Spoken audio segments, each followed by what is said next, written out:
ٹھیک ہے، تو وہ جو ٹائم ہوتا ہے وہ اللہ پاک نے اسے جو ہے وہ انتظار کرنے کے لیے رکھا ہے۔ اگر بالفرض کسی نہ کسی طرح اگر بالفرض اس کا کوئی بچے کا مسئلہ ہے، ٹھیک ہے، کوئی بھی مسئلہ ہو، اگر وہ پریگننٹ نہیں بھی ہے تو بھی ہر چیز جو ہے وہ اس کے لیے کلیئر ہو جائے، تو اس کے بعد جو ہے عدت گزارنے کے بعد وہ کسی دوسرے مرد سے نکاح کر سکتی ہے، ٹھیک ہے، اس ٹائم میں وہ نکاح نہیں کر سکتی، یاد رکھیں، اور وہ اپنی گھر کی چار دیواری میں گزارے گی۔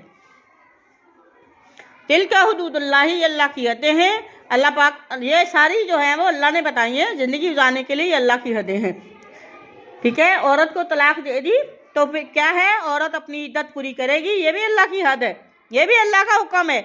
فَأَمْسِكُوهُنَّ، تو روک لو پھر انہیں، بِمَعْرُوف، مناسب طریقے سے، ٹھیک ہے۔ اب دیکھیں 2 طلاقیں دے دی، ایک طلاق دے دی، اس کے بعد رجوع کر لیں رکھ لیں، دوسری طلاق دے دی آپ رجوع کر لیں رکھ لیں، لیکن تیسری طلاق کے بعد رجوع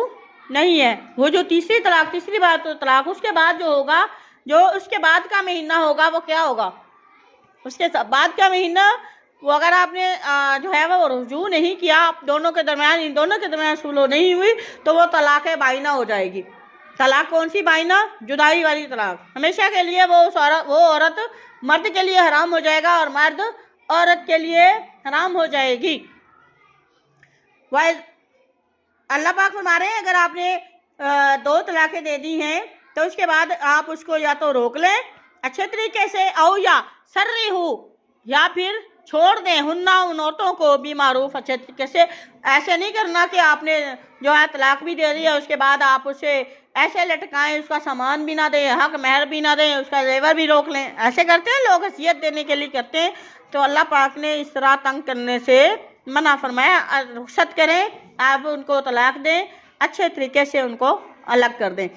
وَلَا تُمْسِكُوهُنَّ، اور آپ ان کو اس لیے نہ روکو،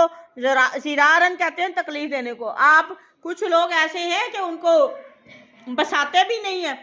عورتیں، ٹھیک ہے، اپنی بیویوں کو لے کے بھی نہیں آتے، اگر گھر میں ان کے حقوق پورے نہیں کرتے، ان کو لٹکا کے رکھتے ہیں، خود دوسری شادی کر لیتے ہیں۔ تو اللہ پاک فرماتے ہیں کہ آپ نے اگر آپ کی آپس میں نہیں بنتی، آپ ان کو طلاق دے کے اچھے طریقے سے ان کو فارغ کر دیں، ٹھیک ہے، ان کو اپنے نام کے ساتھ باندھ کے نہ رکھیں کہ آپ ان کو اذیت دیں، تکلیف دیں، ٹھیک ہے۔ وَلَا تُمْسِكُوهُنَّ، ان عورتوں کو آپ نہ روکیں، زِرَارًا تکلیف دینے کے لیے، لِتَعْتَدُوا، تاکہ تم ان پر سختی کرو، ٹھیک ہے، تاکہ تم سختی کرو، حد سے گزرو۔ وَمَن يَفْعَلْ، ہاں یہ مردوں کو اللہ پاک فرما رہے اگر آپ میں سے کوئی اپنی بیوی کے ساتھ ایسے کرے، ذَلِكَ، ایسا کام کرے گا، فَقَدْ ظَلَمَ، تو اس نے اپنی بیوی پر ظلم نہیں کیا بلکہ کیا کیا، فَقَدْ ظَلَمَ، اس نے ظلم کیا، نَفْسَهُ، کس کے اوپر، اپنے اوپر خود ظلم کیا ہے۔ وَلَا تَتَّخِذُوا، اور نہ اڑاؤ، آیات اللہ، اللہ کی آیات کا، ہزوا، مذاق۔ اب دیکھیں اللہ پاک نے جو حکم دیا ہے اس پر عمل کریں، جس طرح کرنے کا حکم دیا وہ کریں، جس طرح رکنے کا حکم دیا ہے آپ اس طرح رکیں۔ اگر آپ اس کے مطابق فیصلہ نہیں کریں گے تو آپ اللہ کے حکم کا، اللہ کی آیتوں کا مذاق اڑا رہے ہیں۔ وَاذْكُرُوا، اور یاد کرو، نعمت اللہ، اللہ کی نعمتوں کو یاد کرو، اللہ کے احسانات کو یاد کرو، علیکم، جو اس نے تم پر کی تھی، ٹھیک ہے، وہ نعمتیں جو اللہ پاک نے آپ کو دی ہیں، وہ احسانات جو اللہ نے آپ پر کیے ہیں، وما، اور جو انزلہ، اتاری، علیکم، تم پر، من الکتاب، کتاب سے، والحکمہ، اور اللہ پاک نے آپ کو حکمت دی، دانائی دی ہے، یعظکم، کہ نصیحت کرے تم کو بھی، اس دانائی کے ساتھ، اس نصیحت کے ساتھ اللہ پاک آپ کرنے ہیں، جس طرح اللہ پاک نے آپ کو حکم دیا ویسے کریں، اور اس طرح کے معاملات میں واتقوا اللہ، اللہ سے ڈر جائیے، واتقوا